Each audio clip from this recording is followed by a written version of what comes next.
વડોદરાના ward number 15માં કોંગ્રેસના ઉમેદવારો દ્વારા શક્તિ પ્રદર્શનની સાથે જાહેર સભાનું આયોજન કરવામાં આવ્યું હતું।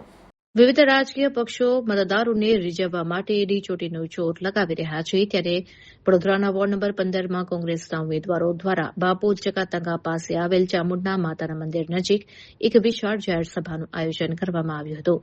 આ જાહેર સભામાં કોંગ્રેસના ઉમેદવાર આશિષ જોશી અને તેમની પેનલના અન્ય 3 ઉમેદવારોના સમર્થનમાં પૂર્વ ધારાસભ્ય મધુભાઈ શ્રીવાસ્તવ, વડોદરા શહેર કોંગ્રેસ પ્રમુખ ઋત્વિક જોશી, કોંગ્રેસ સમિતિના પ્રભારી તેમજ પૂર્વ કાઉન્સિલર દીપક શ્રીવાસ્તવ ખાસ ઉપસ્થિત રહ્યા હતા।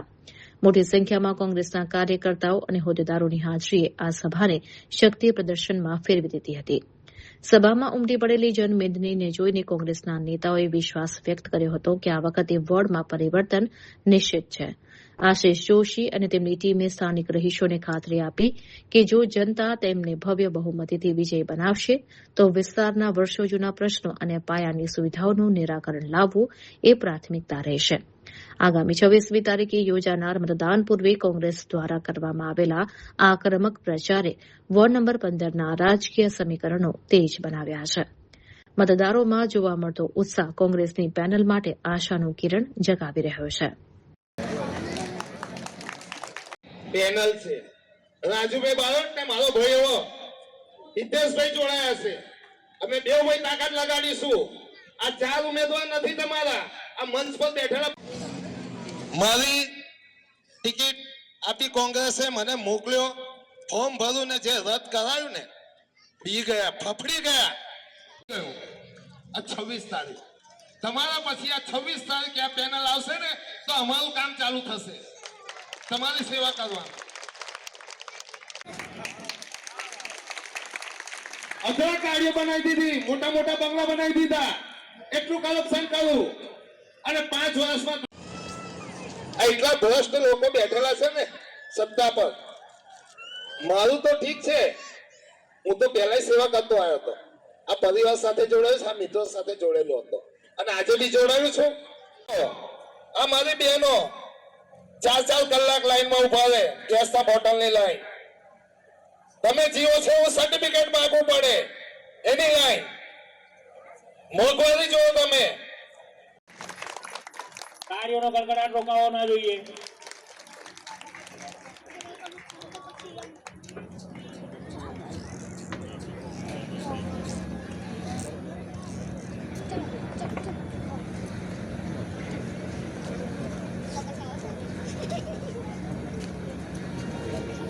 કોંગ્રેસના વડોદરા શહેરના પ્રમુખ શ્રી,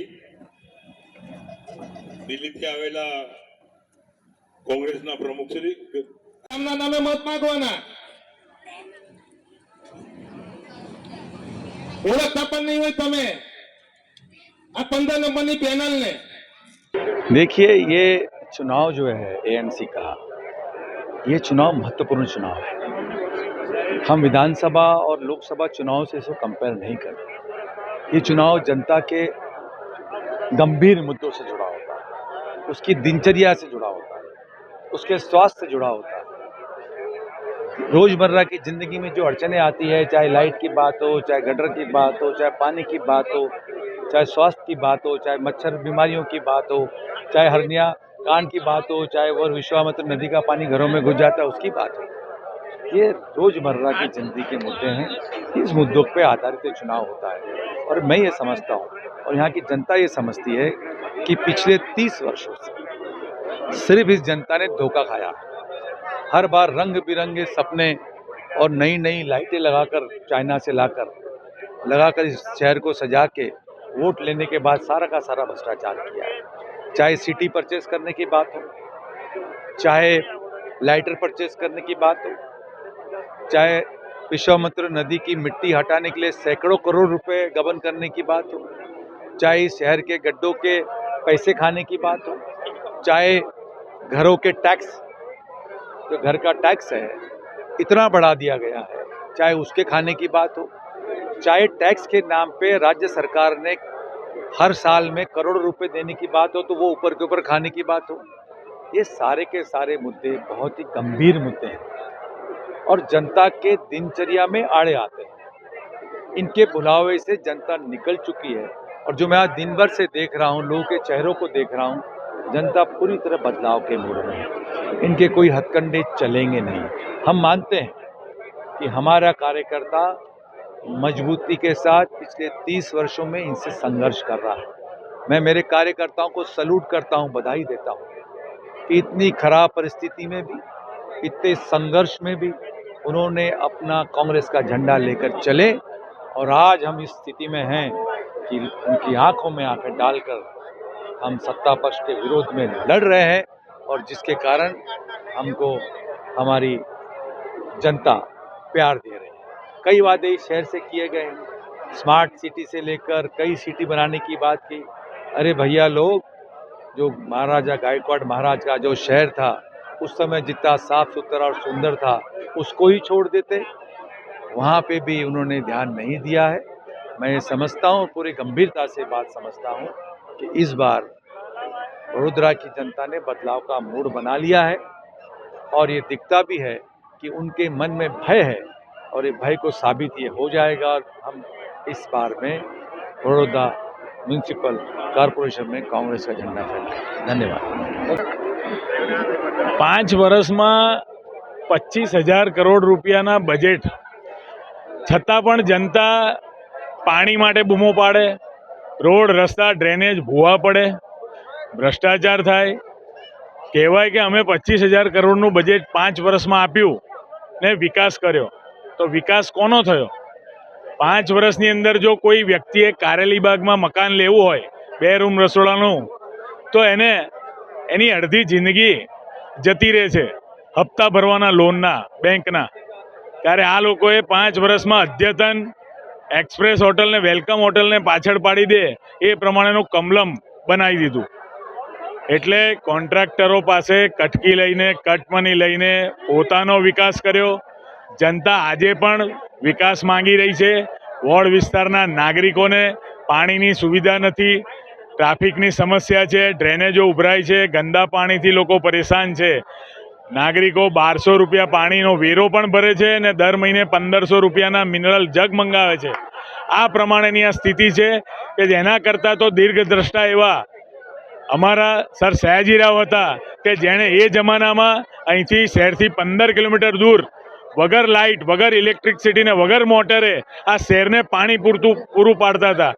ત્યારે આજની પરિસ્થિતિ એવી છે કે ટેન્કર રાજ, મોટર ચાલુ કરો છતાં પણ પાણી ના આવે.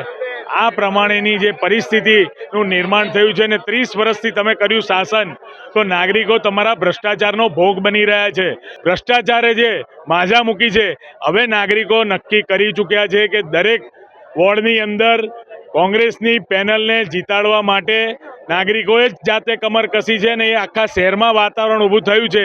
ત્યારે વોર્ડ નંબર 15માં ગઈકાલે જ્યારે નાયબ મુખ્યમંત્રી આવું પડ્યું એ જ બતાવી રહ્યું છે કે વોર્ડ નંબર 15ની પેનલ કેટલી મજબૂત છે.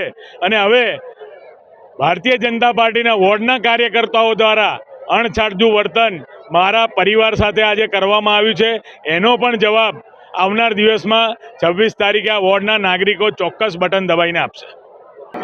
આવનારી 26 તારીખની જે મહાનગરપાલિકાની ચૂંટણી છે એ આ વડોદરાની પ્રજા જે સર્વોપરી છે અને પ્રજાની સામે જે ભ્રષ્ટાચારી જનતા પાર્ટીએ છેલ્લા 30 વર્ષમાં જે ભ્રષ્ટાચાર કર્યા છે, જેને આપણે નરી આંખે જોઈ શકીએ છીએ, અને 30 વર્ષના કુશાસનનો અંત લાવવાનું વડોદરાની પ્રજાએ મન બનાવ્યું છે, પરિવર્તન લાવવાનું મન બનાવ્યું છે.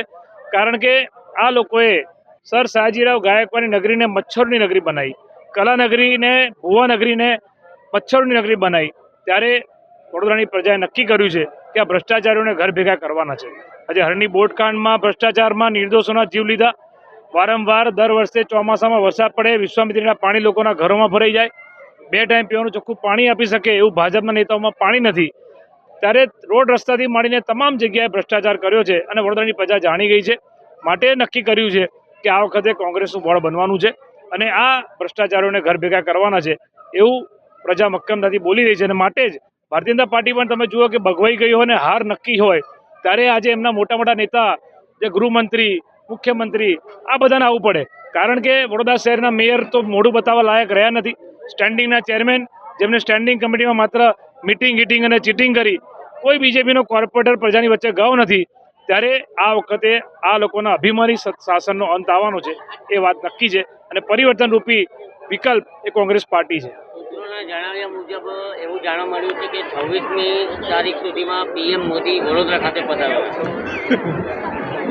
વડોદરાની પ્રજાએ આ ભાજપના નેતાઓ પર 5 વર્ષ નહીં, 10 વર્ષ નહીં, 15 વર્ષ નહીં, 20 વર્ષ નહીં, 30 વર્ષ વિશ્વાસ મૂક્યો.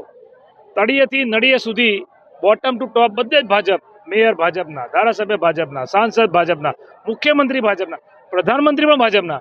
અને એમને તો વડોદરાની પ્રજાએ ખોબે ખોબરીને વોટ આપ્યા અને રેકોર્ડ બનાવ્યો હતો, એટલો બધો લીડ આપ્યો, પણ એમને વડોદરાને શું આપ્યું? મોટા મોટા ખાડા આપ્યા, ભ્રષ્ટાચાર આપ્યા. અને જે નગર સેવકો ભાજપના વિકાસની બૂમો પાડે, સૌનો સાથ, સૌનો વિકાસ, સૌનો સાથ તો લઈ લીધો, વિકાસ ઘણ્યા ઘટ્યા ભાજપના નેતાઓનો થયો. સ્માર્ટ સિટીની વાત કરી, પણ સ્માર્ટ કરપ્શન કરીને પોતે માલામાલ થઈ ગયા. વડોદરાની પ્રજાનો કે વડોદરાનો વિકાસ નથી થયો. ત્યારે ગમે તે આવે, પ્રજાએ નક્કી કર્યું છે, કારણ કે પ્રજા પણ કોંગ્રેસી જોડે છે અને કુદરત પણ કોંગ્રેસી જોડે છે. આ લોકો ગમે તેટલા કાવા દાવાને ષડયંત્રો કરે, તમે જુઓ કે આ વખતે પ્રજા એમની કોઈ વાતમાં આવવાની નથી. કારણ કે જે પાયાની સુવિધા કોર્પોરેટર આપણે જે બનાવીએ છીએ, આ કોર્પોરેશનની લોકલ બોડીઝનું ઇલેક્શન છે, જેમાં પાયાની સુવિધાઓ આપવાની વાત હોય છે. નગર એટલે કે નળ, ગટર, રસ્તા, આ પાયાની સુવિધા. તો જે લોકો ટેક્સ ભરે છે, જે વેરો ભરે છે, એને વેરાનું વળતર તો મળતું નથી. અને વડોદરાની પ્રજાએ વિશ્વાસ મૂક્યો, સામે ભાજપના નેતાઓએ વિશ્વાસઘાત કર્યો છે. ત્યારે હું ખાતરીપૂર્વક કહું છું કે કોઈ પણ આવે, આ વખતે વડોદરાની પ્રજાએ પરિવર્તન લાવશે, એમાં કોઈ શંકાને સ્થાન નથી.